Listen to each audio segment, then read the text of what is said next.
And I'll do sort of three things. One is I'll tell a very short sort of historical story. And then I'm going to introduce you to the three main systems that I talked about in automating inequality, how high-tech tools profile, police, and punish the poor.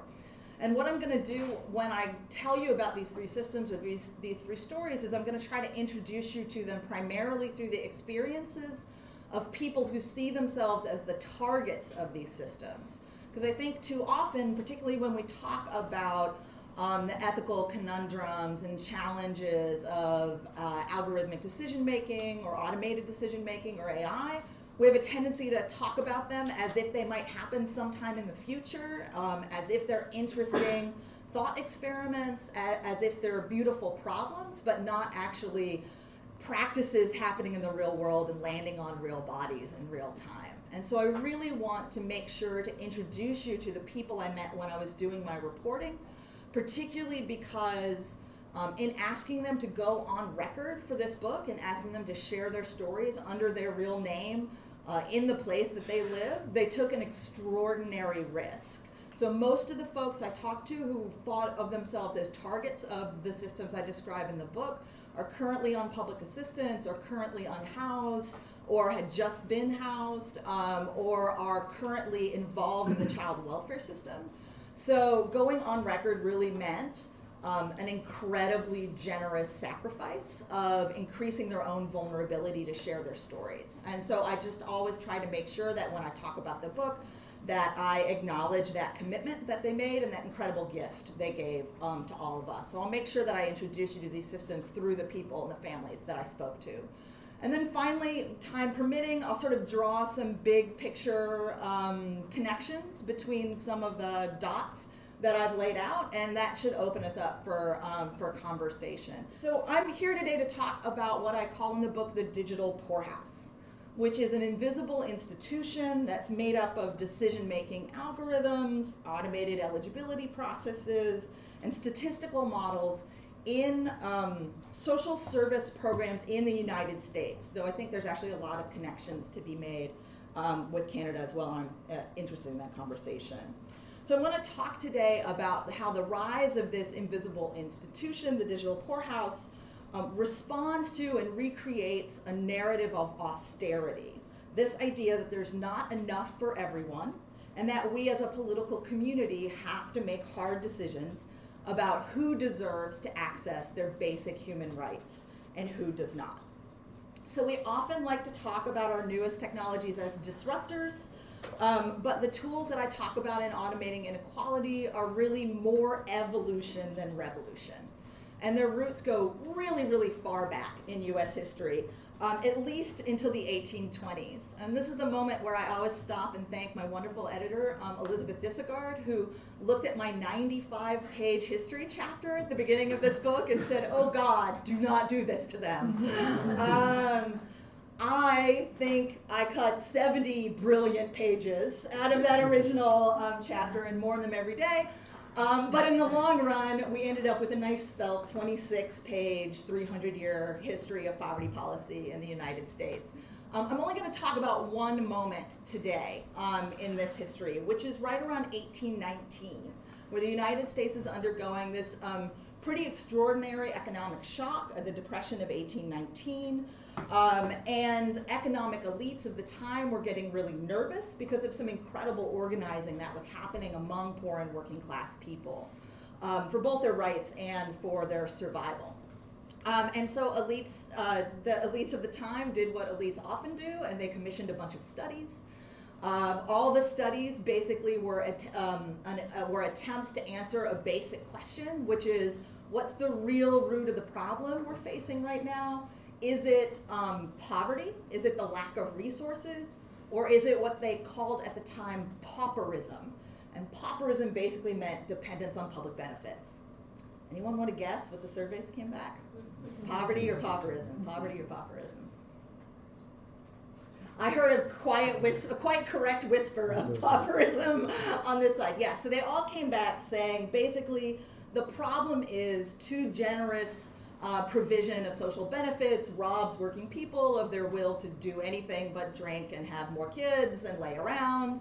And so they invented a technology at the time to manage what they saw as this problem. And that technology was called the county poorhouse. This is a brick and mortar institution for incarcerating people who asked for support from public assistance. So in order to receive any kind of public support, rather than what was sort of confusingly known as outdoor relief, which actually meant in your home, it's very confusing, but it meant outside of institutions, that it replaced this old habit of providing people with basic necessities in their own homes and required that they instead institutionalize themselves before they could receive any benefits. And this was no small choice, though many of them were technically voluntary. You could be sentenced to the poorhouse or the workhouse for things like vagrancy, or drunkenness, or begging, or prostitution, which at the time meant having sex and not being married. So you could get sentenced to the poorhouse, but folks who were officially voluntarily entering them had to make a number of really incredible sacrifices. So if you had the right to vote or hold office at the time, this is 1819, so not everybody had that right, but if you had that right, you had to give it up in order to enter the poorhouse. You had to give up the right to marry, and you often had to give up your right to your own children. So at the time, it was believed that poor working class children could be redeemed by having more interaction with wealthier families. By interaction, they generally meant binding them out as either domestic or agricultural laborers. And at some of these institutions, the death rates were as high as 30% annually. So it's like a third of people who entered the poorhouse every year died in the most notorious of them, like the poorhouse in Tewksbury, Massachusetts. So people were really literally taking their lives in their hands when they entered the poorhouse. And just so you don't feel left out, the Toronto House of Industry, does anyone know where the Toronto poorhouse was? Know your history. Okay, so 87 Elm Street at the corner of Elm and Elizabeth. It's now the YWCA. It's across the street from the Children's Hospital right downtown. 99 years it was open. 1848, didn't close till 1947, right?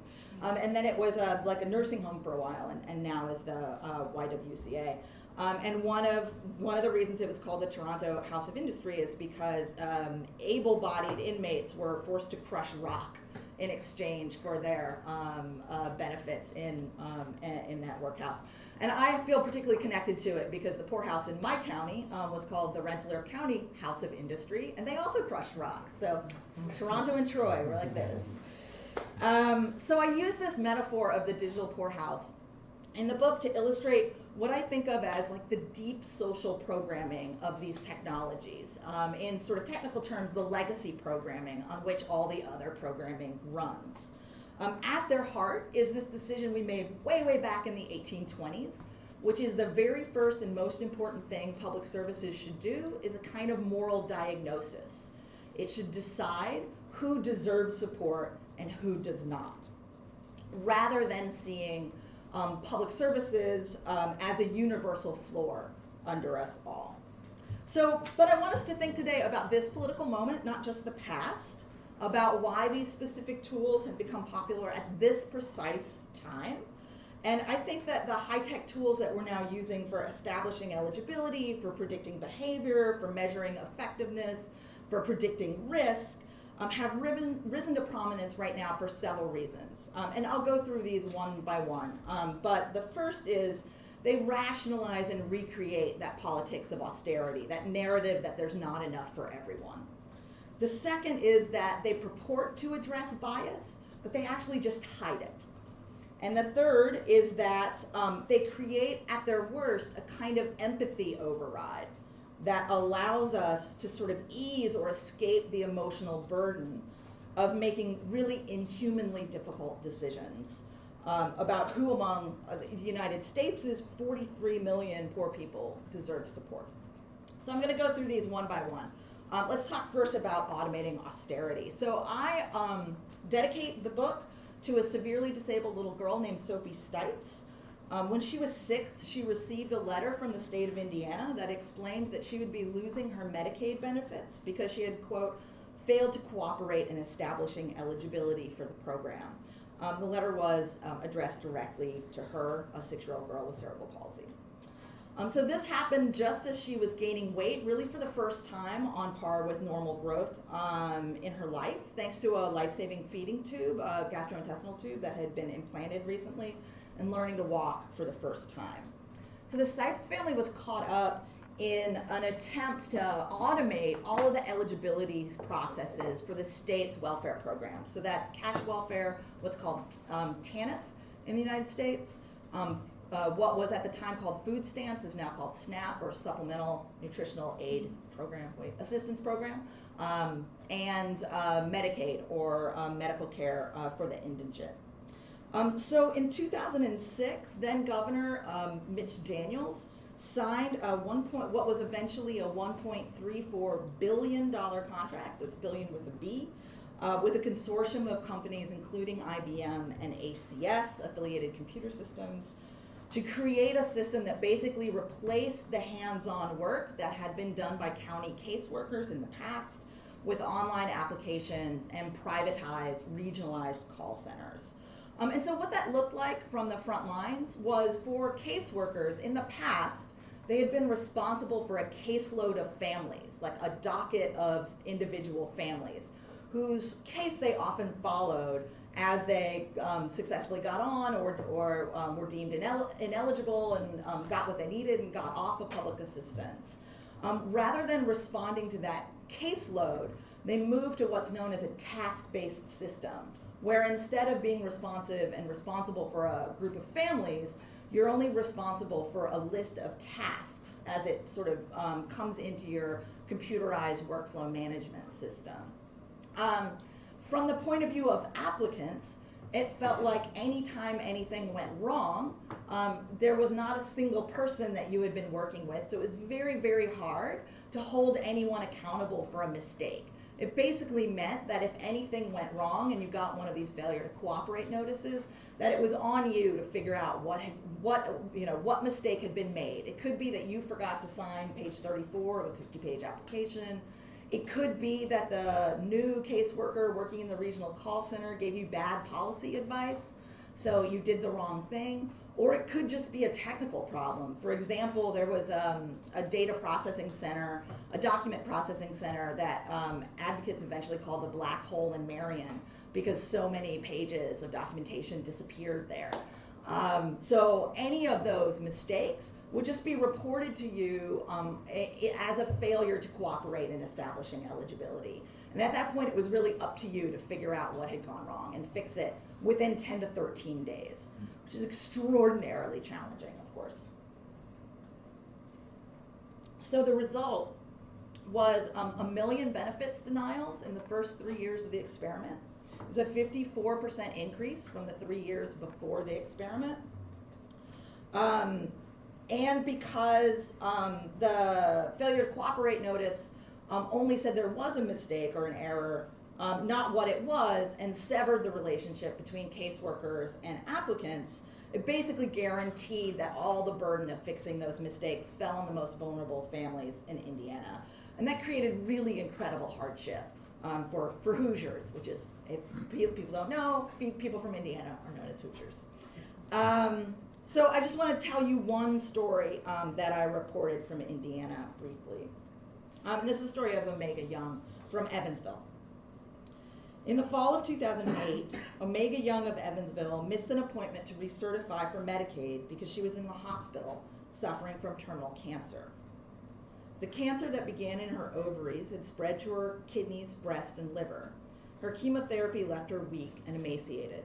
Young, a round-faced, umber-skinned mother of 2 grown sons, struggled to meet the new system's requirements. She called her local help center to let them know that she was hospitalized, so she couldn't make a telephone recertification appointment, but she was still cut off for failure to cooperate in establishing eligibility. Because she lost her benefits, Young was unable to afford her medications, she lost her food stamps, she struggled to pay her rent. She lost access to free transportation to medical appointments. And Omega Young died on March 1st, 2009. The next day, on March 2nd, she won an appeal for wrongful termination, and all of her benefits were restored. So that's Indiana. I want to point out that though this experiment cost people like Omega Young and her family most, that the experiment actually cost everyone in the state of Indiana. So the experiment actually went so badly that after 3 years and a lot of pushback from social movements and organizations, the governor actually canceled the contract 3 years into a 10-year run. IBM then turned around and sued the state for breach of contract, and in the first round through the courts actually won, which meant they not only got to keep the $500 million they had already collected, but they were awarded an extra $50 million because the state had breached the contract. Now that went back and forth in the courts for 9 years, and in the end, Indiana won and got $78 million back. But I wonder if that even comes close to covering the cost of 9 years of court, plus all of the fair hearings because of the mistakes that were made, not to mention not even touching the human cost of these experiments. So one of the things that I think is really important about these systems is that good systems are actually really expensive and time-consuming to build, and bad systems are only cheap at first, right? And in the end, they'll end up creating the cycle of austerity that they say they're just responding to. Okay, so second story is about a system in Allegheny County that's known as the Allegheny Family Screening Tool, the AFST. It is a statistical model that's supposed to be able to predict which children might be victims of abuse or neglect sometime in the future. And for this story, I want to start by introducing you to the family. Is that okay? Yeah. Still with me? We all right? We're all right. Okay, good. So one of the families I reported with in Allegheny County were Angel Shepard and Patrick Grieve. And so I just want to introduce you to them. So I met Angel and Patrick at the Duquesne Family Support Center, which is like a community hub where child welfare involved families come together to do sort of peer support and to take classes and to connect with each other. And they didn't stand out right away to me because their experience was really so utterly average. It was characteristic really of the mundane, routine indignities of the white working class. So they've struggled with low wage, dangerous work, poor quality public schools and predatory online education, poor health, and community violence. But through it all, they've remained really engaged, innovative parents. So I describe Patrick as I think I could call him a Buddhist ex-biker. So he's this enormous rectangle of a man with really complicated facial hair. It's like very calm.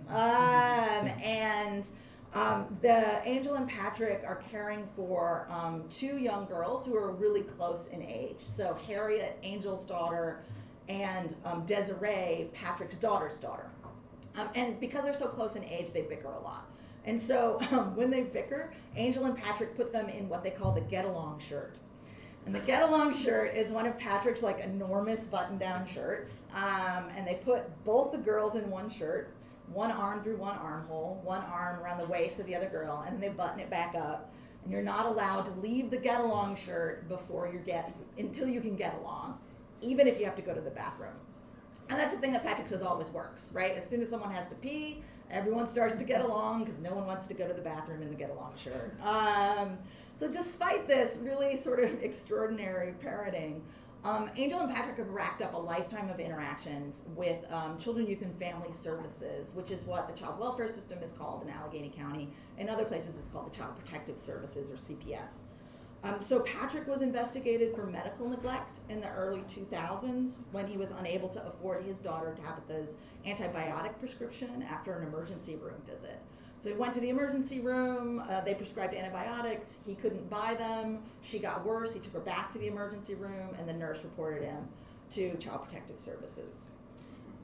When Harriet was 5, someone phoned in a string of reports to the county's child abuse and neglect hotline. So this is an anonymous caller who said that Harriet was running around the neighborhood unsupervised, that she was down the block teasing a dog, that she wasn't being properly clothed, fed, or bathed, and that she wasn't getting needed medication. So for each call, an investigator came out to the house, interviewed Harriet and Tabitha, Angel and Patrick, looked in all the cupboards and under all the beds, and requested access to the family's medical records. And each time they found no evidence of maltreatment and closed the case. But each of those interactions was entered into the family's digital case file, which sits in this integrated data warehouse built by Allegheny County in 1999. And that data warehouse is what provides the data, the validation, the training, and the working data for the Allegheny Family Screening Tool.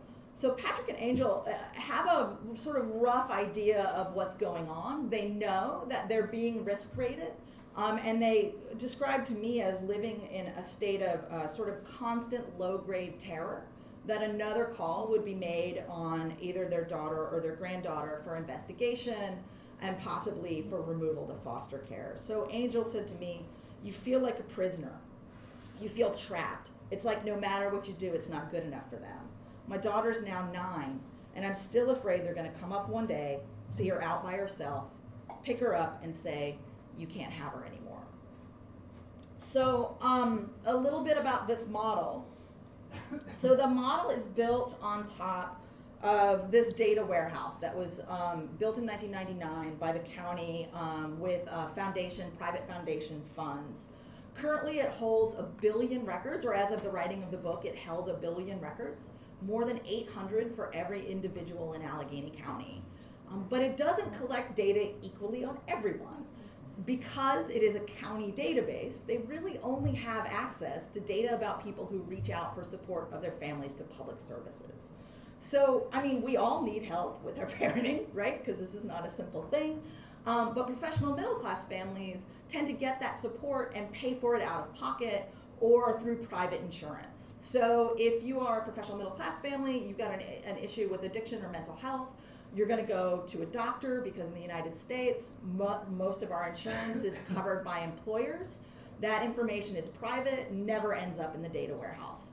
But if you're a poor and working class person, you have a problem with addiction or mental health, you have to go to the county office of addiction and recovery, or you have to go to the county office of mental health, and your data ends up in the data warehouse.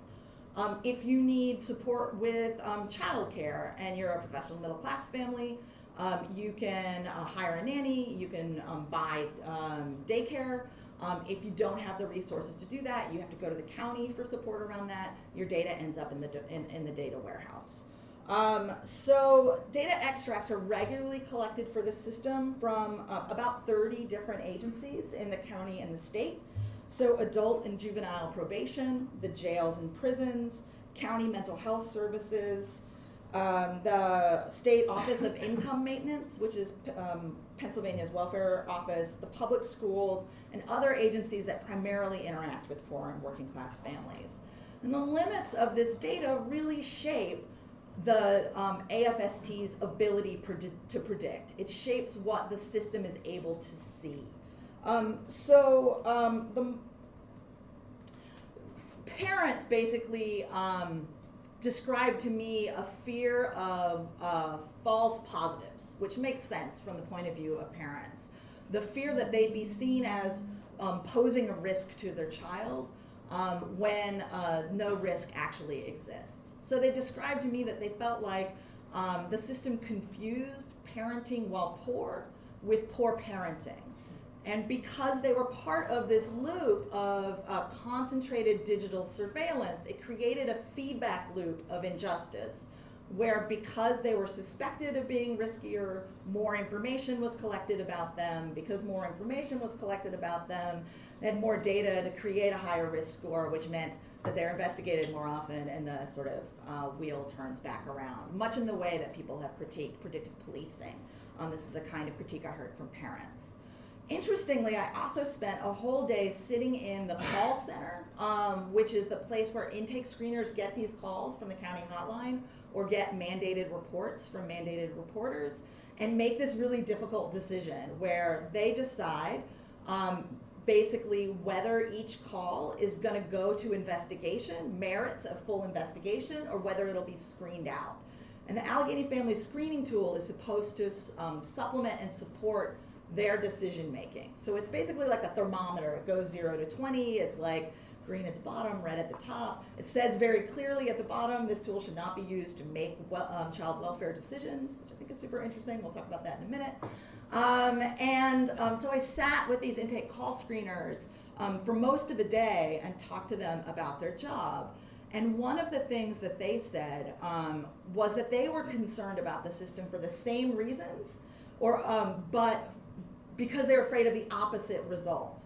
So for intake caseworkers, intake screeners, they felt like because the system totally lacked information on professional middle-class families, that it was unlikely to be able to see the real dangers that exist in those families and unable to identify the kinds of risks that happen in professional middle-class communities. So for example, there's really good evidence that geographic isolation and abuse and neglect are correlated, but folks who live in geographically isolated areas aren't in this database.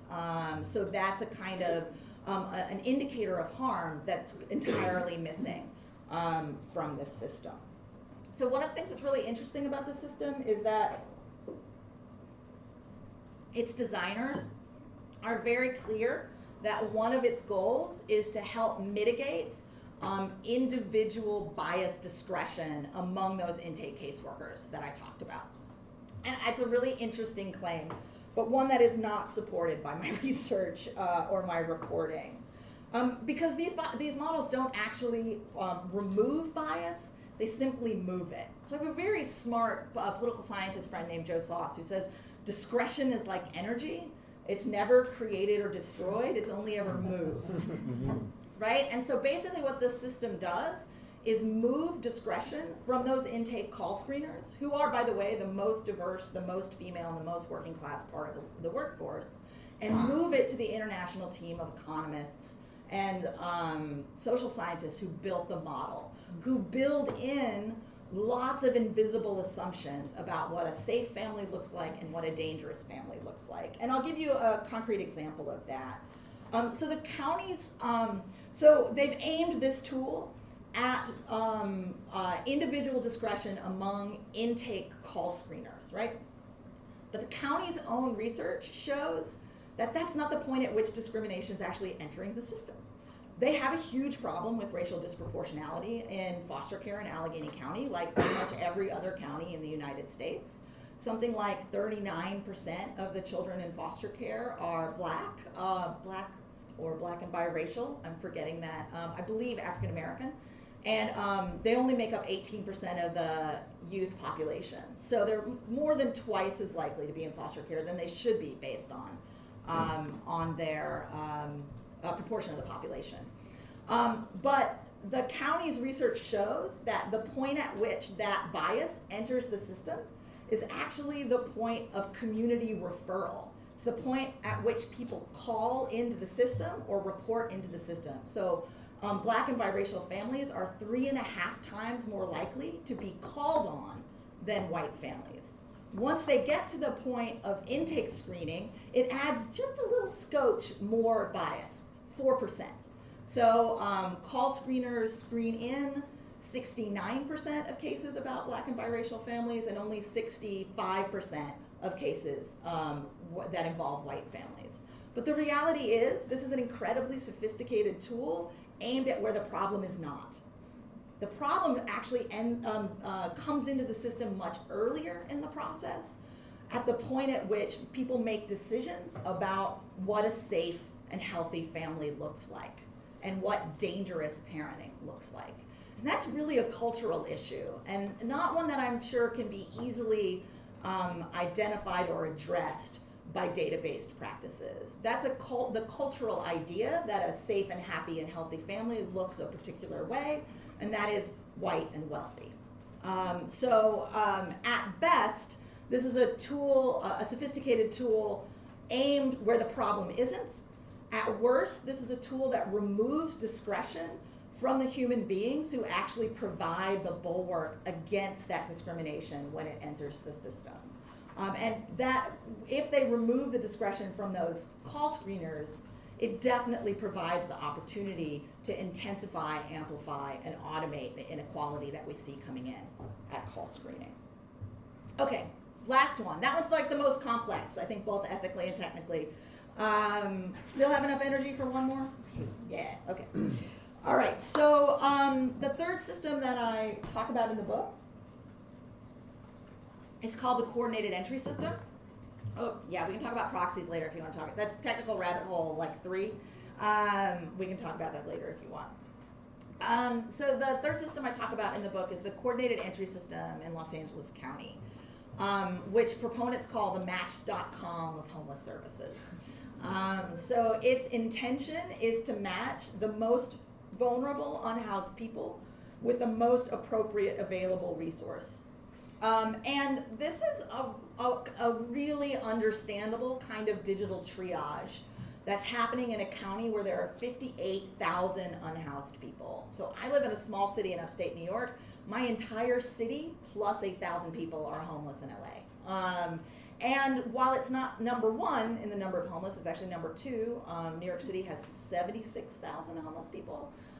It's really incredibly intense in Los Angeles because something like 75% of unhoused people there are completely unsheltered, meaning they don't have any access to emergency shelter. They're just living in encampments, in tents, in cars, in parks. So it's really understandable that the folks on the front lines of homeless services want some help in making these really difficult decisions of like, I see 100 people a week. I have resources for 2 of them. Who do I decide who to give this to?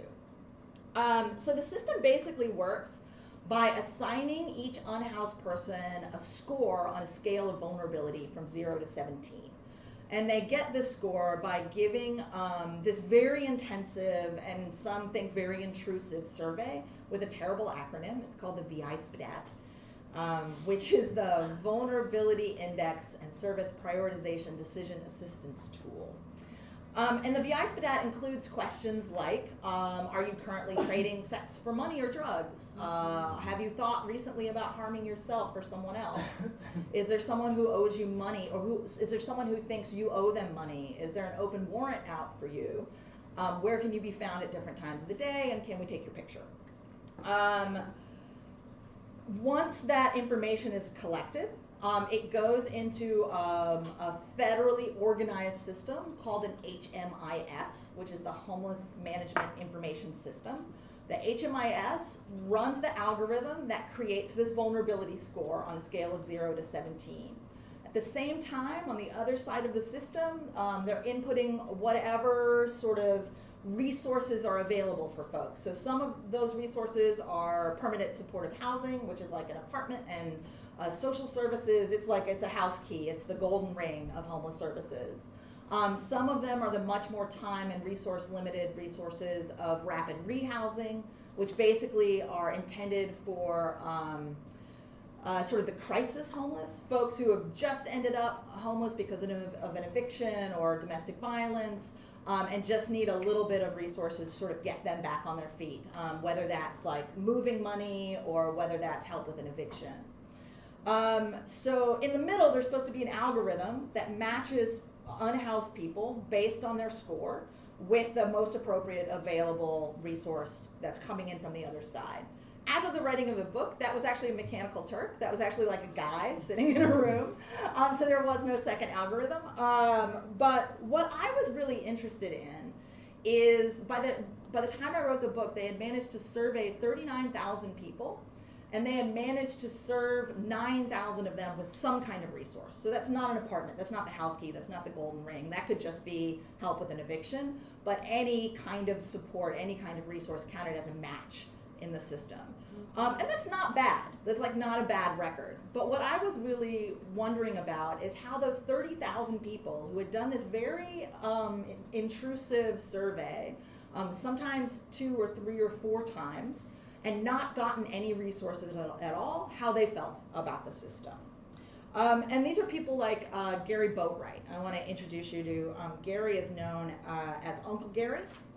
And when I met him, he had been living in a gray and green tent on East 6th Street on the edge of Skid Row in LA for many, many years.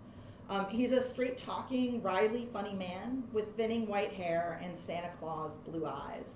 He's had a dozen careers. He was a welder, a mason, a paralegal, a door-to-door salesman, a law student, And most recently, he was a document processor for a wholesale mortgage lender, which is a story full of ironies, because the mortgage lender he worked for actually was later found to be on the subprime 25, which basically created the recession in the United States and also created a huge wave of homelessness in Los Angeles. So his story was full of ironies. So by the time I talked to him, Gary had filled out the VI SPDAT 3 times and had really lost patience with the process. So he doesn't think he scored very high on the vulnerability index, because though he was 64, really he only had a little bit of high blood pressure and a little bit of a hearing problem, so he's mostly healthy. His substance use to me didn't seem abusive or debilitating. He has a mental health diagnosis, but he doesn't actually know what it is because he was only told about his diagnosis in court in Orange County, and no one ever shared any more information about it with him. But he doesn't think he scored very high. But the problem, as he sees it, is not his comparative vulnerability, it's simple math. There's not enough housing in Los Angeles for the county's 58,000 unhoused people.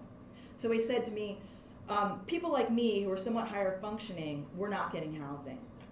It's another way of kicking the can down the road. In order to house the homeless, you have to have available units. Show me the units, otherwise you're just lying.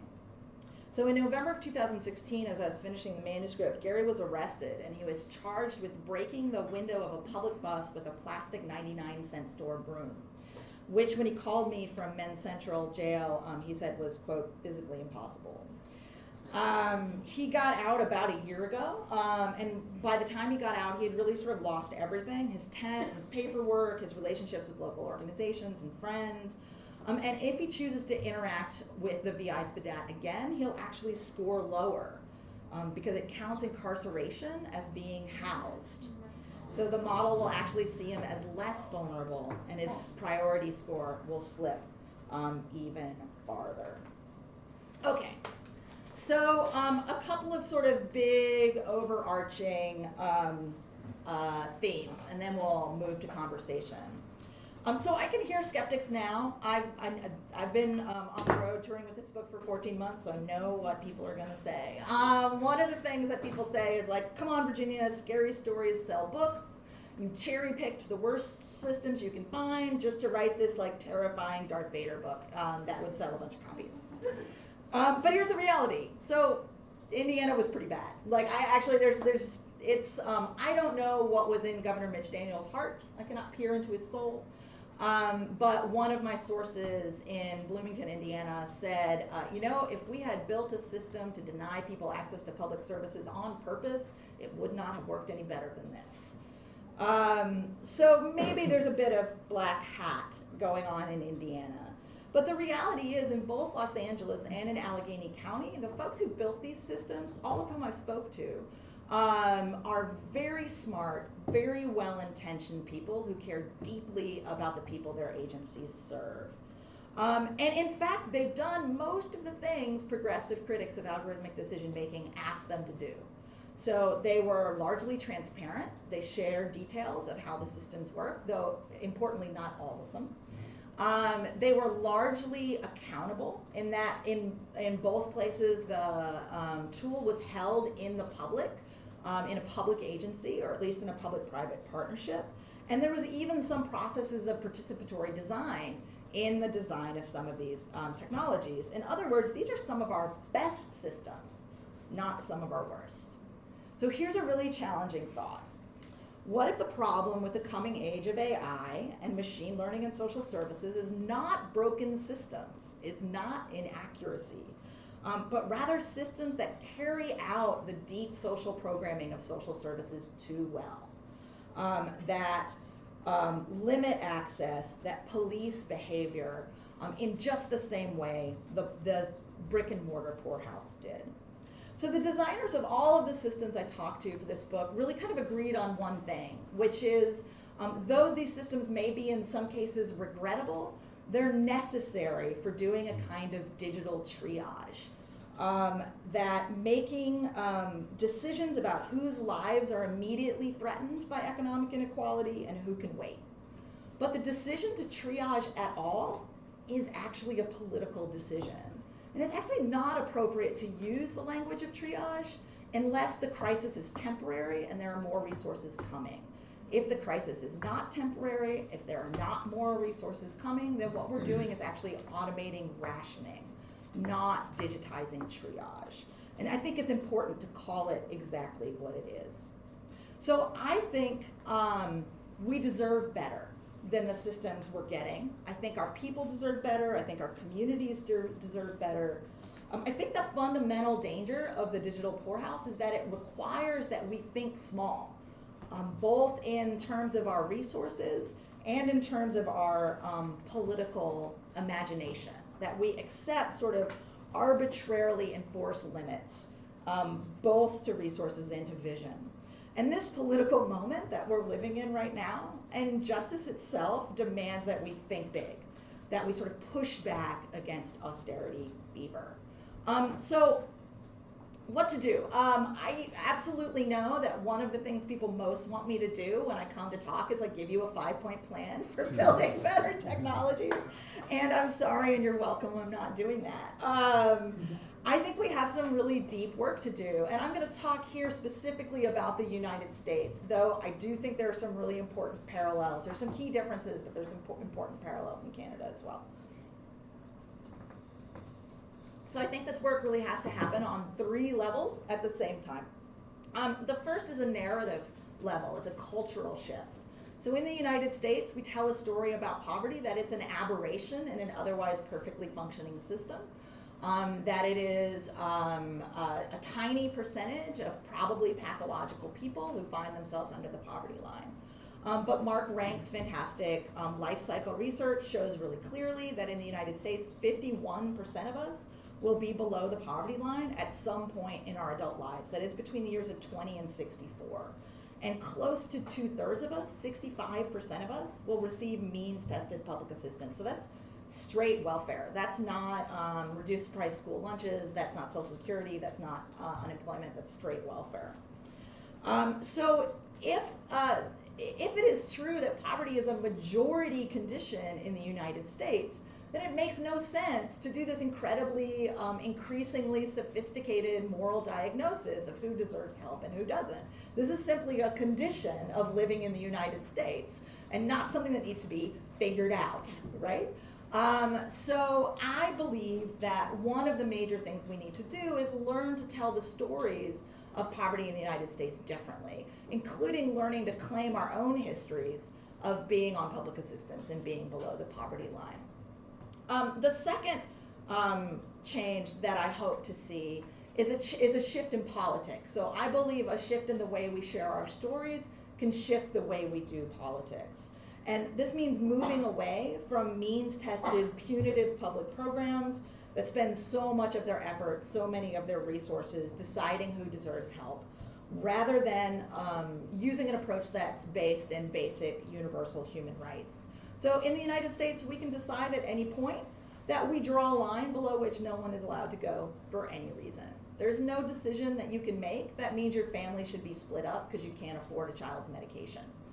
There is no choice that you can make that means you should live on the street in a tent for 10 years, right? No one in the United States needs to go hungry. And at any point, we can make this set of decisions. So in other places around the world, the kind of conditions that I talk about in this book are seen really readily as what I believe they are, which is human rights violations.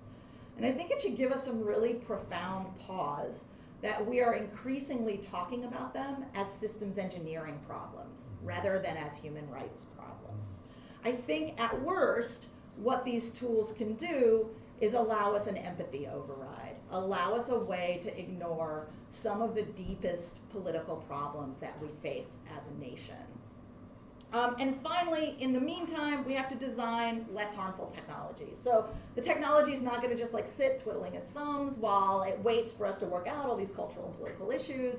So clearly we have to also engage with technology design. And one of the things that I say when I'm talking specifically to designers is that we have a tendency now to design these tools in neutral and then behave as if them being in neutral is the same thing as fairness, justice, or equity. And in a world that is riven by inequality, designing in neutral is actually just designing for the status quo.